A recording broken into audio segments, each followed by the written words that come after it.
শিল্পী সমাজৰ বাবে পুনৰ এক দুখৰ খবৰ। বেহাবাৰী আউটপোষ্টৰ সমূহ পৰিয়াললৈ পুনৰ আহিল আন এক দুখৰ খবৰ।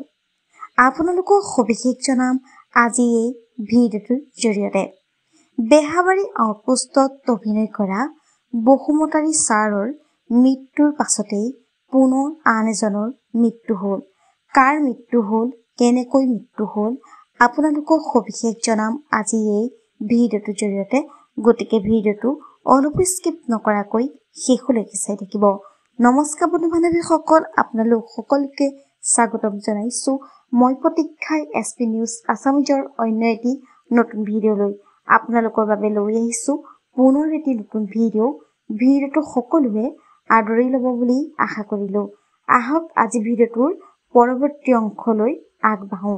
হয়, শিল্পী সমাজৰ বাবে পুনৰ আহিছে আন এক দুখৰ খবৰ। বিশেষকৈ বেহাবাৰী আউটপোষ্টৰ পৰিয়ালৰ বাবে এটি দুখৰ খবৰ, কিয়নো বেহাবাৰী আউটপোষ্টৰ পৰিয়ালৰ এজন লোকৰ মৃত্যু হয়। তেখেতৰ মৃত্যুত বেহাবাৰী আউটপোষ্টৰ সমূহ অভিনেতা দুখত ভাগি পৰিছে। বেহাবাৰী আউটপোষ্টৰ মোহন ওৰফে দীপজ্যোতি কেওট, KK ছাৰ ওৰফে সিদ্ধাৰ্থ শৰ্মা, তৰামাই, প্ৰীতম ছাৰ সকলো দুখত ভাগি পৰিছে।